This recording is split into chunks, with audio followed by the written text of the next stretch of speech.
Март винаги носи нещо особено.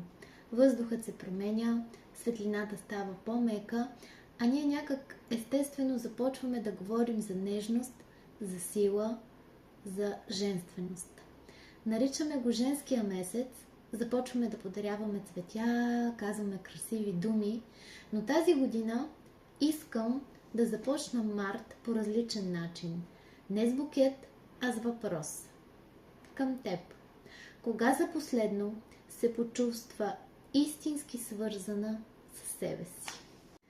Исках първото видео за месец март да бъде посветено на нас, жените. Затова днес ще си говорим за женската енергия.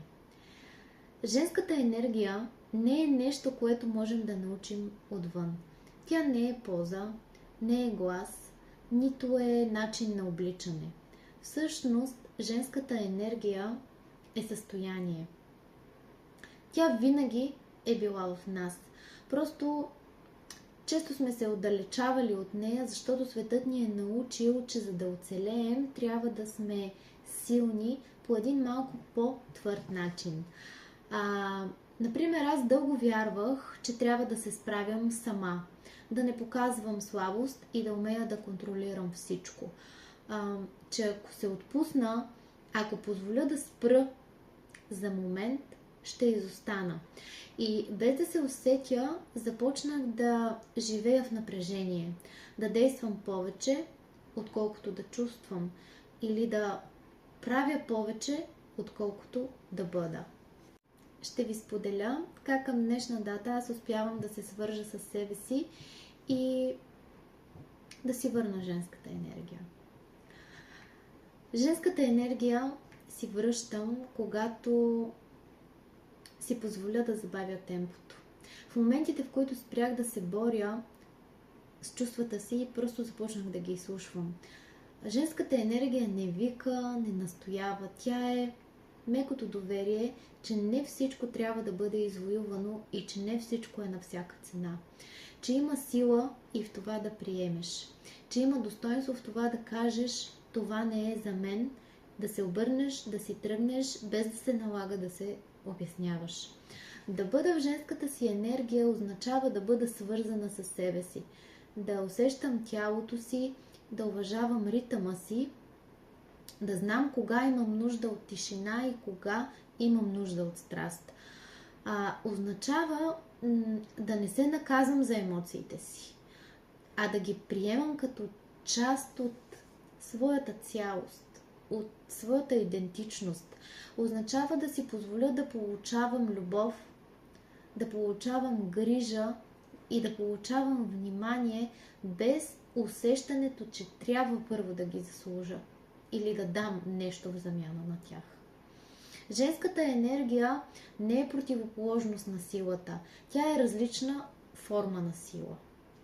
Сила, която не натиска, а привлича. Сила, която не се доказва, а присъства. И когато една жена си позволи да бъде в тази енергия, тя спира да се опитва да бъде всичко за всички и започва просто да бъде себе си. И точно в това има нещо необяснимо красиво. Аз съм майка на две момченца, едното е на 8 години, а малкото ми е на 1 годинка. И повярвайте, никак не ми е лесно.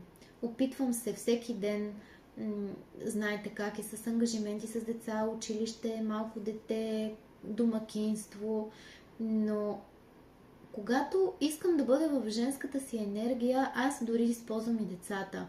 Когато пея с тях, танцувам с тях и аз по-скоро правя типично женски неща, обгрижвам ги, давам им любов, внимание. Това са неща, които наистина ме връщат към моята нежна част, моята женственост. И не се налага да бързам, да планирам, просто се наслаждавам. Така и аз, и децата ми се чувстваме добре и щастливи. Аз съм в своята женска енергия, а пък те имат щастлива майка. Всички деца искат да имат стабилни и щастливи майки. И в тази връзка, за мен женският месец не е за външната красота, а за вътрешното завръщане. Завръщане към интуицията, към тялото, към онази част от нас, която знае, че силата не винаги е шумна. Понякога е тиха, стабилна и дълбоко спокойна. И ако Март е символ на едно ново начало, то нека тогава това начало бъде обещание към самата нас, че повече няма да позволим да се изоставяме, да помним коя сме, дори когато светът ни кара да забравим. Благодаря ви, че сте с мен. До следващия вторник.